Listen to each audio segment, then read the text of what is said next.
Welcome to Economics and Beyond. I'm Rob Johnson, president of the Institute for New Economic Thinking. I'm here today with Naomi Klein, who is the Gloria Steinem Chair of Media, Culture, and Feminist Studies at Rutgers University and the author of many prominent books, including Shock Doctrine, This Changes Everything, No Logo, and many, many more. Avi Lewis is a documentary filmmaker. He's been very involved in Canadian politics, and he's the strategic director of The Leap, something that they found together. Thank you both for joining me today. Nice to be with you, Rob. Great to be with you, Rob.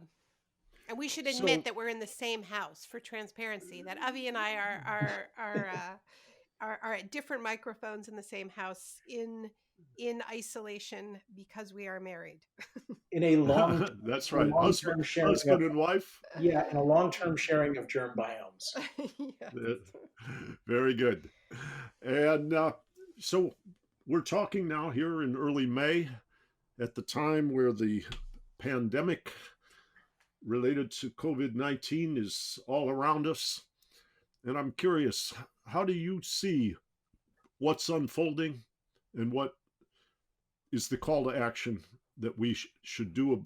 What should we do about it? And what do you see not going well that you would like to criticize at various places around the world?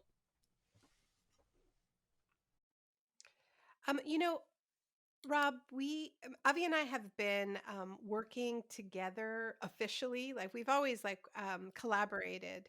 I've I would Avi called me his like shadow producer when he was doing TV shows in Canada, and he's always been my first editor.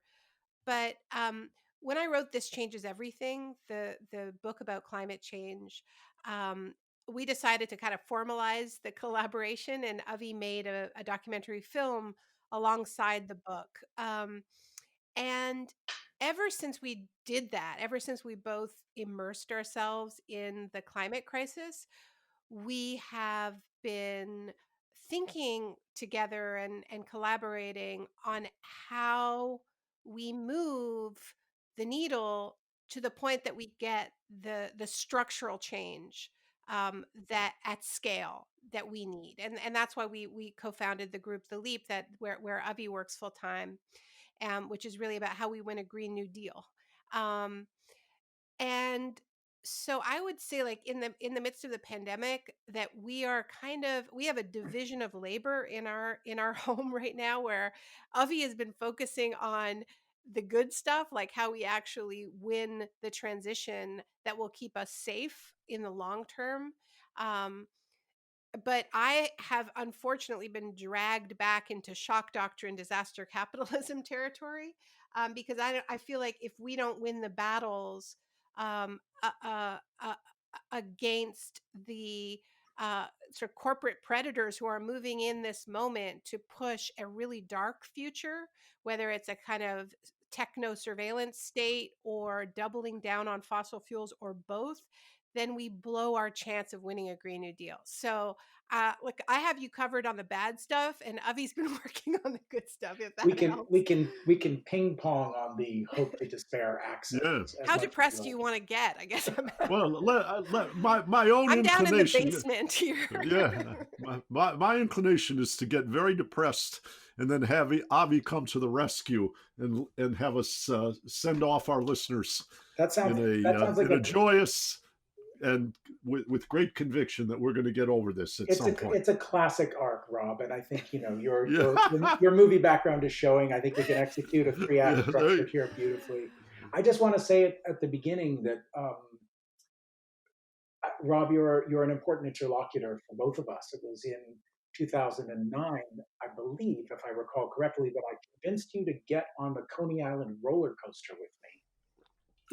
Oh boy! For a B-roll sequence for an Al Jazeera documentary that I was writing and hosting on what happened in the debt bomb crash of 2008-2009, and correctly diagnosing the extraordinary profitability of crisis for the masters of the universe, the people who inhabit the upper reaches of the global economy, is even more important now than it was then, because we've had an even more monumental and global and simultaneous change in the material conditions of life for humanity in 2020 than we ever had in 2008.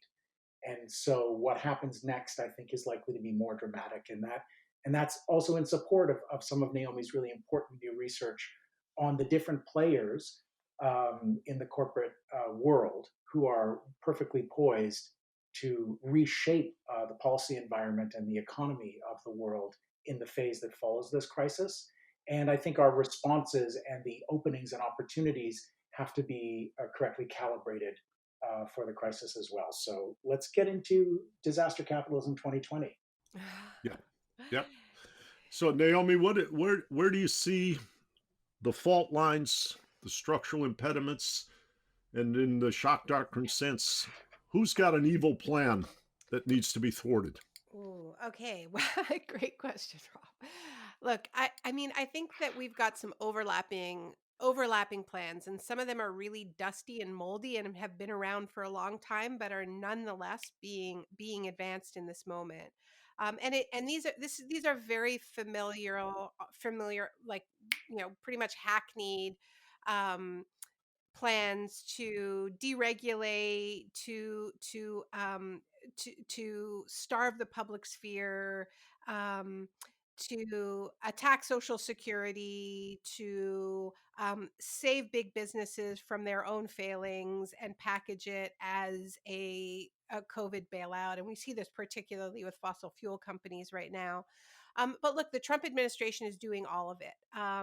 I like to remind people that um, I began and ended the shock doctrine by talking about what happened in New Orleans after Hurricane Katrina as a kind of a gruesome case study of what I mean by the shock doctrine.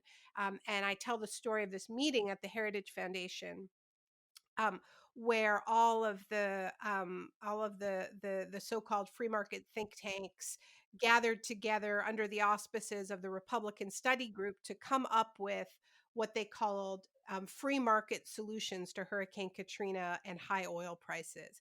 And there were, I think, 32 of them in all. And it was everything from don't reopen the public schools, give parents vouchers that they can use in private schools, to open up the Arctic National Wildlife Refuge to unrestricted drilling, to create a tax-free free enterprise zone, et cetera, et cetera. And the reason why this is relevant is that the name at the bottom of that list was Mike Pence, because he was chair of the Republican Study Group. And here he is once again heading up the Trump administration's COVID response.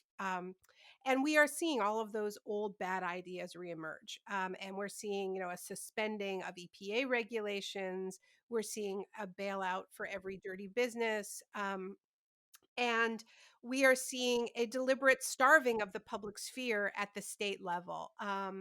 And so, in the midst of this public health crisis, we have, we have doctors and nurses being laid off. I mean, it just makes absolutely no sense. But the plan that I am even more worried about, and that is related to this plan because of that starving of the public sphere, is what I'm calling the Screen New Deal. um, and that I'm still not is sure how I feel about the reverse appropriation of our treasured funds, but it's I'm going with it entertaining because to it's so smart. me. But okay, well, what this is a vision of the world that predates the pandemic, that was being pushed by Silicon Valley, um, that is a future that delivers everything to us on app through exploited gig work, a future of endless streaming entertainment and everything delivered to our doorsteps, um, every human interaction on eminently surveillable and data mineable platforms, our streets filled with driverless cars, our skies filled with drones delivering us Amazon packages. And this is a vision of the world that was receiving a lot of pushback before the pandemic, because of concerns about safety and the ethics of these companies, the working conditions of gig work. And so, you had accidents with driverless cars that kind of put that whole experiment on hold. You had Google pushing what they called their sidewalks lab project in Toronto, a sort of privatized city within a city that was receiving a lot of pushback because of the surveillance and the bad deal that the public was getting. You had pushbacks on telehealth and remote learning for concerns about the quality of the services there. I guess what I'm saying is that all of this is now being repackaged as a way to keep ourselves safe in the midst of the pandemic, or a no touch future, which sees humans as a biohazard, and driverless cars and drones and remote teaching and telehealth and remote work as the solution. Folks like Eric Schmidt, for Google's former CEO, and Jeff Bezos are very much at the center of pushing this right now. They see the pandemic as their way of overcoming democracy and resistance that they were encountering before, with people like Elizabeth Warren promising to break them up if she got the chance, and all kinds of questions being raised about surveillance capitalism by people like Shoshana Zuboff. They are very excited that they are the ones keeping us alive right now with delivery and streaming and keeping us going. And they expect a lot of power in return. So that's what I'm really worried about, because I don't think we get a Green New Deal if they get their Green New Deal, because that vision is very, very expensive. It'll drain our public resources, and it's frankly a really bleak future. So now Avi can try to get us out of that hole. Well, I just want to interrupt for a second and say that of all of my Canadian friends, I thought that Margaret Atwood painted the most vivid dystopian portraits. But you're now in the running, Naomi. This is very competitive. Listen, At any rate, I am just repeating Eric Schmidt's talking points. I'm not saying you're That's wrong. I'm saying I'm scared. And Margaret knew how to get me scared, and you do too. Now, the handmaid's Google is what we're looking at. yeah, I want look, I think you're reporting with vision and insight into process in a way that illuminates something that's genuinely scary. Yeah, and genuinely happening. I was keeping an eye on yeah. this and seeing the communications change from these tech companies. And I've been teaching a course on surveillance capitalism at Rutgers, so I was following it already with my research assistant.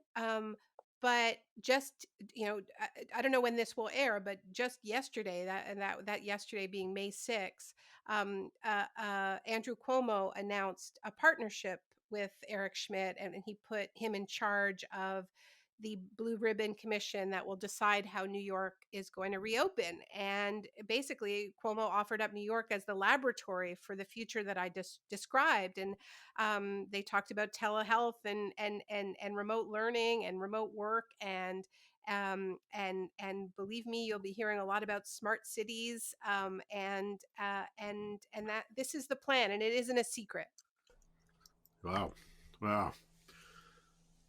Avi, I was going to wait till the end to get cheered up a little bit, but I got to invoke you sooner now.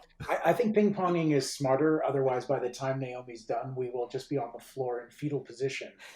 And, and no, I mean, I think it's obvious to everyone that we are in an unprecedented moment of both peril and promise. So I'm getting all the cliches out of the way, but there are cracks of possibility that we have never seen in our lifetimes.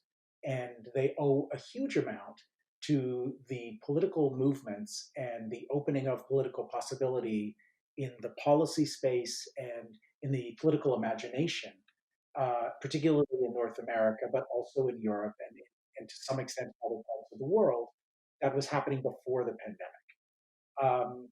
We were calling for a Green New Deal in North America, and there were corresponding movements in Europe as well. I think it looks different in Latin America, in Africa, and Asia, and the terminology doesn't work as well.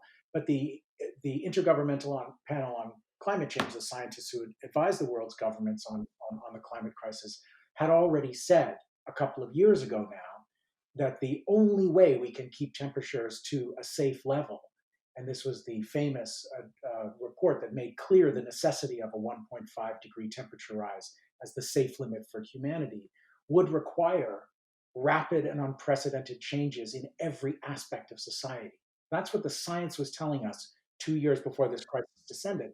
And that means we already knew we needed transformative policies to change the way we live in cities, where we house ourselves, and how we get our food, and how we move around, and our transit systems, and also global supply chains and resource extraction that was happening at a level that exceeded the carrying capacity of the earth many times over. So we already knew all that, and we were having real momentum in popular movements, and as an economist, Rob, that the Overton window, the window of the range of permissible policy proposals, was opening. We had transformative political figures on the left, like Alexandria Ocasio-Cortez, and of course Bernie Sanders and his whole campaign, as well as Elizabeth Warren, and the much, much, much bolder policy proposals that were being floated. And they were hitting the usual walls. The walls of we can't afford it, the walls of people aren't going to change their lives that rapidly in response to a slow moving crisis like the climate crisis, which of course was untrue for large populations around the world, usually the most vulnerable, people in coastal areas, people in marginalized communities who are already suffering under environmental racism of all kinds, and the location of fossil fueled industries. It was already a crisis for a huge part of humanity, but we were hearing the usual reasons why we couldn't move so fast and so big. And then we had this moment that we've had in the past couple of months, and it recalls the moments in 2009. But when you think back on the $780 billion bailout that was engineered in the transition into the Obama era, it was dwarfed. It's been dwarfed 6 times over, 7, 8 times over, and the money is still going to be pouring. So more than 6 trillion and counting in the United States. Even a country like Canada is approaching $1 trillion in commitments of public spending, and nobody thinks we're anywhere near the end. So obviously, what the heterodox economists have been saying is just self-evident for everyone now, that rich industrialized countries have immense capacity to spend, to save people's lives, to float the economy through a period of hibernation and pause and crisis, and to reignite the economy again on the other side. And those limits are not set by deficit hysteria or by the hoarding of the hoarding class who collect their profits and corporate tax cuts and shelter them offshore. Those capacities exist in rich countries. They're based on the industrial infrastructure of centuries of fossil fuel driven capitalism and colonialism, and we are rich countries and we can spend. So nobody can deny that anymore. So if we can spend unprecedented money to pay people not to work, to bail out corporations, to hand out money to like the multi-$100 billion slush fund for Steve Mnuchin, we can absolutely guarantee shelter for people who need to shelter in place, homes for all, an education system that is not done via computers, but is done safely in smaller class sizes, in public education for all, in public health care for all, even in a country like Canada that has a universal system of paying for healthcare. So healthcare doesn't cost people money. There are many populations that are excluded, like people who have uncertain status, migrant farm workers. If they get sick, they get sent home in Canada, and many parts of the healthcare system, like drugs and eye care and dental care, are not included in our universal health system. And our public health systems that have to track and warn and test and treat, as well as treat people in something like the COVID-19 crisis, are vastly diminished by these decades of austerity. So we know now that the capacity is there, and we know what we need to do to keep ourselves safe. And now the environment is much more open for people pushing for what used to be much more radical demands and are now also a matter of life and death, like housing for all. So I think that's tremendously hopeful development. Yeah. Well, you talked about our roller coaster ride, and I remember at the time the phrase I was using is it might be the mother of all moral hazards. The Right. polluters got paid, and the victims were left to fend for themselves. And it created a tremendous demoralization in the United States, where the energy that the candidate Barack Obama had created about hope and change seemed to dissipate. The Republicans took over the House, then the Senate, then Donald Trump was elected, and a number of people have, brought to my attention that I guess what I will call the commodification of social design, meaning laws, regulations, their enforcement, appointments, has become so ferocious as the concentration of wealth and size and big monopolies and corporations has narrowed who can influence or control the politicians. And so I don't think it was the mother of all moral hazards. That was an intermediate stage, and like you said, 6 times bigger and a lot crazier now is really demoralizing. The question I want to ask you is what kind of systemic response to this widespread corruption and this callousness can we mount to turn this super tanker around? Naomi, I feel like this could be a place to think a little bit about the global nature too of the Yeah. response, Yeah, because we're so yeah, yeah. hemmed in by these nation state programs. Mm-hmm. Yeah, I agree. And I think that, and Avi's been doing work with some colleagues around the world. We were working on this before, but bringing together a convening to talk about a global Green New Deal. So we aren't just talking about it in our individual, nation states when we know that what we do in our nation states have huge impacts on people on the other side of the planet.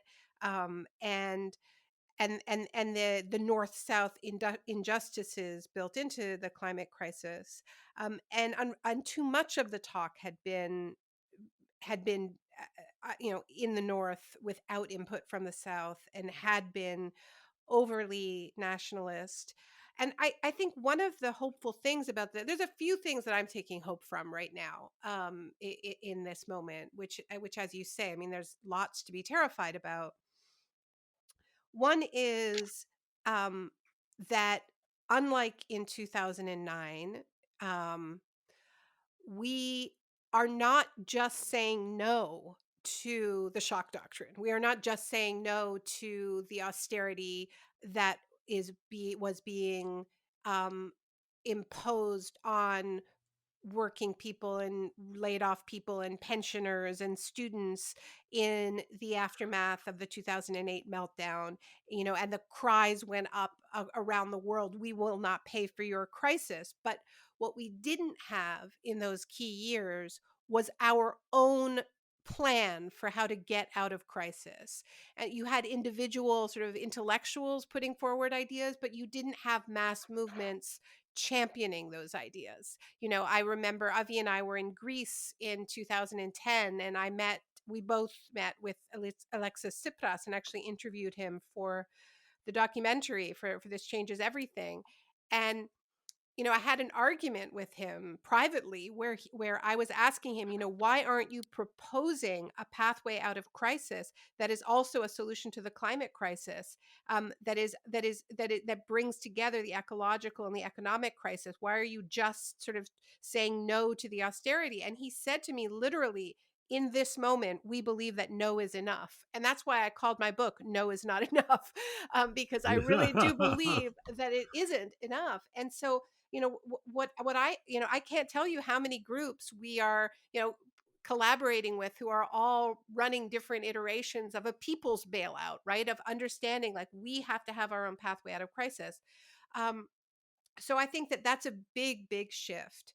But the other piece of it, as Avi says, is the international one, because I think what makes this crisis extraordinary is the extent to which we are simultaneously experiencing, the same thing. in different ways. Like we are all of us trying to figure out what to do about this incredibly contagious, often lethal virus. All of us are trying to figure this out, but the solutions we're coming up with are not the same. And that can be really radicalizing. You know, I had a conversation yesterday with a climate minister of New Zealand, the climate change minister. And, you know, I asked him, I said, "Do you guys still have this pandemic like under control?" The last I heard, there were only 19 deaths, even though there had been the virus is there, but 19 people had died. And he said, "Well, unfortunately, the number is now up to 21." And I said, "That's too bad. That's Staggering. not good. But I'm speaking to you from New Jersey, and more people than that died before 10 a.m. today, right?" So we are up against the same thing, but our institutions are different, our collective values are different, and that is leading to very different measurable outcomes, right? And so, you know, some countries are just stepping in and saying, we're going to pay for 80% of everybody's salaries, and some people are saying nobody has to pay rent. And some countries are saying, you know, we're going to forgive student debt, we're going to erase student debt. And, you know, some cities are saying, you know what, when we reopen, we don't want the cars to come back. We want to take the streets back, for pedestrians and cafe patios and bicycles. Um, so, you know, I think we need to lift that up, because I think even in an as insular a country as the United States, which, you know, is very resistant to believing it has anything to learn from anyone else, um, because this virus is a shared experience, I feel like this might be a moment of common receptivity, a particular receptivity to these different stories. I think it's not just the policies and the responses that could move more freely. Um, I think there's actually some of the fundamental doctrines of our economic age are being exploded in this moment, and I think if we can name it, it could be massively useful, particularly to countries in the global south. For instance, I think this crisis has revealed the tragedy of the doctrine of competitive advantage. I actually think that what this crisis is showing every country on earth is that China, producing the vast majority of personal protective equipment on planet Earth, is an incredibly vulnerable, inefficient system designed to give the richest countries, who, like the United States, who are bungling the response to the crisis, first call on the vast majority of the life-saving equipment needed. This is bananas. Every country on earth should be able to manufacture ventilators, masks, gloves, and other necessary life-saving devices in the midst of a health crisis, the likes of which we've never seen. Supply chains that are global, that allow Jeff Bezos to amass $26 billion more of personal fortune in the first couple of months of the pandemic, serve no one but Jeff Bezos. Supply chains need to be shortened. This doesn't mean we have to reverse the globalization of everything, but it does mean that local economies are safer and stronger and can preserve life if every economy is freed from the shackles of debt, from the IMF and World Bank policies stretching back decades, from the trade agreements that specifically prevent countries from investing in their domestic manufacturing capacity and preferring smaller, shorter supply chains to longer ones. We need to start, like, this crisis is actually giving us an opportunity to pull down the pillars of the neoliberal age, going all the way back to classical economics and some of those doctrines that are not serving humanity in this moment, and that are actually preventing national economies from doing what they need to do to save lives. So that strikes me as a huge opening, and I hope that there are countries that are going to take advantage of it in organizations like the World Trade Organization. I remember Andrew Haldane, who's a very creative research director at the Bank of England, and I took a walk a few years ago, and we were talking about how odd the notion in orthodox, what you'll call neoliberal economics, was that if you unshackle everything, then everything's mobile and it can be more efficiently deployed. And he said, have economists never studied biology, where instead of everything being a good, some things are bad and need to be compartmentalized, Yeah. and you endanger the system? And what we were really talking about was the intertwined nature of large, too big to fail financial institutions and how they would propagate like dominoes and make everybody insolvent and everybody's system fragile by allowing them to have too much what I'll call cross holdings of one another. But it's even more evident now.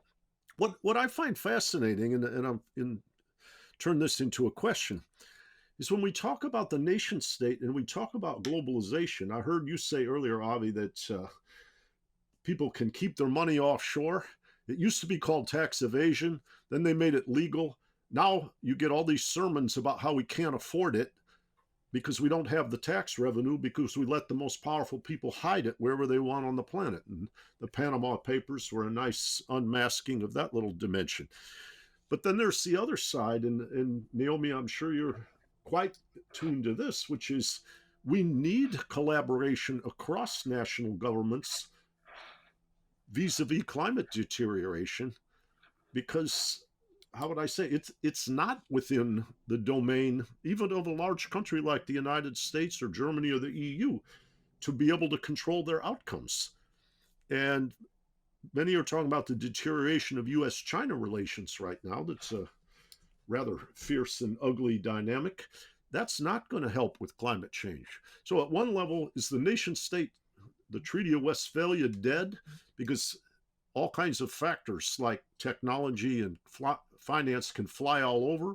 And another level, how can we put together the kind of governance that starts to protect us all uh, through collaboration, coordination, and recognition that we each nation has the potential to do great damage to others through neglect.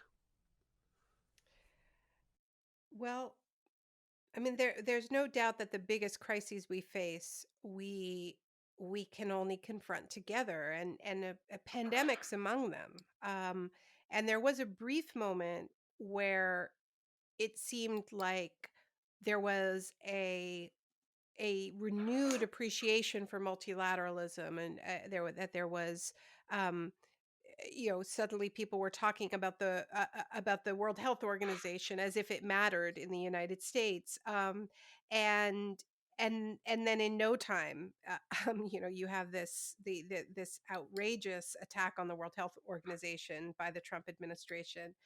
Um, but I mean, this same thing goes for closing down tax havens. Individual countries really can't. We have to do this in a coordinated way. We've seen some examples. Some of the bright spots in the way government have responded to the pandemic include some governments, including Canada's. I don't know how much we should trust them on this, but Canada and even Poland have said that they're not going to give bailouts to companies that don't pay taxes. If they hide their money in tax havens, they're not going to get a public bailout. Um, if this were truly coordinated internationally, I could see some progress coming out of it. Um, when it comes to the climate crisis, we can't be overly romantic about what we were doing before the Trump era, where there was a high level of international cooperation, the much celebrated Paris Accord. Um, but the fact is that and what that deal represented was the biggest polluters coming together and agreeing to keep polluting, and to set targets far off into the future that their predecessors would have to deal with, while they were able to continue with pretty minor tweaks in the status quo, which were in no way aligned with science. Right? I mean, the Paris Accord. Was the best thing that we can say about it is that it had temperature targets in it that said that countries were going to try to keep temperatures below warming below 2 degrees Celsius, and make best efforts to keep it below 1.5 degrees Celsius. But if you added up what every country committed to in Paris in terms of their own emission reduction targets, which were voluntary, it put us on a course of 3 to 4 degrees of warming. So there was never a plan, a multilateral plan to keep us safe. And I think the lesson of that is that, these deals that don't have enforcement built into them are not going to keep us safe, right? It was too easy for Trump to walk away from that deal without penalty. And so when, I think that we will see, I think we'll see some countries coming together, kinds of coalitions of the willing, but we also need international cooperation from below. And that's what this Green New Deal gathering is about. And Avi, maybe you can talk a little bit about it because you've been the one on all the calls. Well, there's no question that this very exciting vision of pre-crisis vision of making a shift away from fossil fuels in a way that guarantees a full employment economy and a massive redistribution of wealth and better universal public services for all, which is my best short way of describing a Green New Deal. There's tremendous excitement around that vision, and now we have to include things like health and like local manufacturing of all kinds of goods, an emphasis on the food system, all the things that have come to light in the COVID-19 crisis, generate a vision of a future economy very available with the resources we now know available, that genuinely guarantees basic rights for all. The conversation we were starting to have as the Green New Deal emerged in the last 2 years in the North American and European conversation was, okay, sure, if we're going to build 12 million units of public housing, like some of the legislative proposals in the United States have, and really really attack the housing crisis and make homes for all, a homes guarantee, a meaningful thing in the United States, that's a shit ton of building materials. That is a huge amount of finite resources. And how are we going to do those things without sparking an extraction boom in the sites where resources are extracted, in the global south, in the third world within the first world, what we used to say in those communities, resource communities, in every country where extraction is already devastating communities who live next to it without seeing any of the benefits. So there's this question of like where the exciting transition in an economic sense and all of the economic activity implied by unprecedented changes to every sector of society, where that actually meets the question of planetary limits. And there's this extremely important debate emerging around how we can transition for a safe future for everyone on the planet without doing it without sparking this sort of extraction meltdown, which is particularly felt in the continent of Africa and Asia, and where so many of the raw resources come from, rare earth minerals, just construction materials, just you can sort of fill it out in your mind. Now the truth is that right now we have an extremely chaotic market-based global system for the extraction and manufacture of resources in a consumption-based economy. And so nobody's really at the wheel, or Jeff Bezos is at the wheel, for deciding what gets produced where and for whom. And it's all based on the premise that the only way we can have prosperity for all is maximum consumption, overconsumption in the global north, and maximum overproduction and depredation in the global south. And that just can't sustain. And this crisis is telling us what the climate crisis before it was already saying.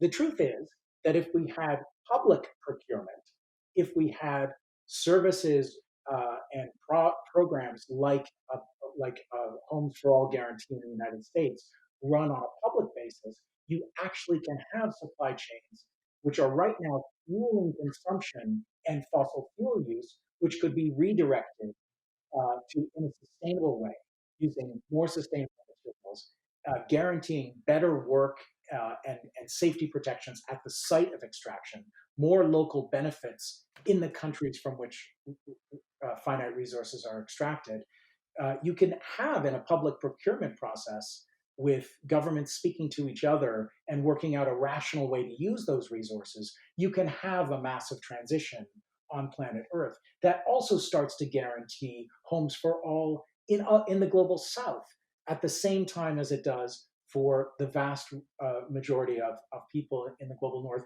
who will face a housing crisis of a different nature and housing bubbles and speculation bubbles in countries like Canada and the United States. It can be done.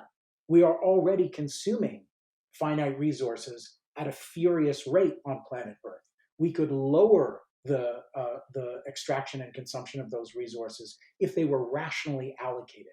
The market and the principle of maximum profit has been doing an extremely irrational job of allocating those resources. And so we have to assert public control over the entire process of what gets built, where, and with what, and by whom, and benefiting whom, and harming whom. And once we start to get that stuff in focus, we can have a transition to a 100% carbon-free economy in a rapid fashion that doesn't have to exhaust the carrying capacity of the Earth, but it's going to have to be done on a nonprofit basis. It's going to have to be done with public provision of these essential goods and services. And I think a health crisis like the one that we're in actually gives us a much better map and model for how countries can work together on best practices, on sharing the finite protective equipment, for instance. I know that's not happening right now. What's happening right now is, U.S. officials go to China and buy pallets of stuff at airports, and African countries are being told it'll be at least 18 months before you get a single ventilator. Saying that to countries that currently have 4 or 6 for an entire nation's population. But there is a model in a health crisis that allows people to think of the rational allocation of resources. And that's precisely the way we can have a Green New Deal, a global Green New Deal that benefits countries in the global South equally. It's perfectly possible, but it's going to actually take governments sitting down, and that's going to take pressure from below and organizing our demands and our proposals so that the principles are clear and the people who need to benefit. And right now, Rob, as you know, the masters of the universe who are stashing their ill-gotten gains in various corners of the global economy are going to have to be confronted, and we need our money back because we need it. Yeah, I mean, like I think one of the things that's really great about the work you do at INET is that that you are developing those international pathways, right? And sharing ideas and expertise across nation state borders. But the truth is that there has been a kind of a return to insularity among a lot of progressive social movements. Yeah, I was part of the so-called anti-globalization movement, but the irony is that was a far more international movement um, than the movements that I've been a part of since. And I think really since September 11th and the sort of the Bush era of endless wars, we've been focused on our own governments here in North America, and it's come at the expense of um, those relationships from below. And one of our key partner in designing this global Green New Deal um, a convening is War on Want in the UK, and its executive director Assad Rehman, and in a call that we did, he just sort of casually noted that right now the far right, the Trumps and the Bolsonaros and the Dutertes and the Erdogans are, they are more coordinated than we are. They are doing a better job, thanks to Steve Bannon et al., in sharing their own worst practices than we progressives are doing, sharing, our success stories and our strategies, and that needs to change. I I find many of the things that you've explored over the course of this conversation fascinating, and particularly when you were talking early on about how the notion of scarcity. You couldn't pay women's pension and health care after they worked 45 years in the city of Detroit. Their pensions had to be restructured because, quote, we can't afford it, but we can do these bailouts like you see. And perhaps that creates a window of opportunity and possibility for the Green New Deal, which, how I say, the transformation of energy is so imperative to life on Earth that this challenge and this unmasking will help us move along. I find that it's fascinating when you study the history of central banks, because central banks were not founded to stabilize macroeconomies, and they were not even founded to manage financial crisis. The original founding of central banks was to be able to mobilize resources for preparation for war. And we're just now, the war might be an alien called the COVID pandemic in this instance, but the marshaling of social resources for very important purpose is something that central banks can do. In our conversation, I don't know, I always am kind of harking back. The first time that you and I met, Naomi, we had lunch and you had just finished an article. I think it was called Baghdad Year Zero in Harper's Magazine. Yep. And you were about to receive an award for it. And I remember William Greider, the late William Greider, a brilliant man, had introduced us. And he had introduced us, and we had lunch, and I was absolutely spellbound at the intensity of your insight and your courage. And as we did dinners together related to shock doctrine, and Avi and you and I got to know each other and watching the work you did on The Take and other film projects that, how we say, add extra dimensions. I just, I guess I kind of see you illuminating the darkness. And I'm reminded, I'm going to use a musical verse that came into my mind as we were talking. And it's from Bob Dylan's song, The Masters of War. And he says, let me ask you one question. Is your money that good? Will it buy you forgiveness? Do you think that it could? I think you will find when your death takes its toll, all the money you made will never buy back your soul. But the side of you each and together, I mean, I'm jealous of Toma. He gets to stay home from school and hear the dialogue of these two brilliant people every day. I think he just upgraded his education tremendously. But if only that were what it was like. but the place where I'm always invigorated, whether it's David Byrne playing piano in celebration of your speeches at the Cooper Union, or seeing you at marches or what have you, reminds me of the work in the song by the Natalie Merchant and 10,000 Maniacs. And the second verse, given that we're in the month of May, says, these are days that you'll remember.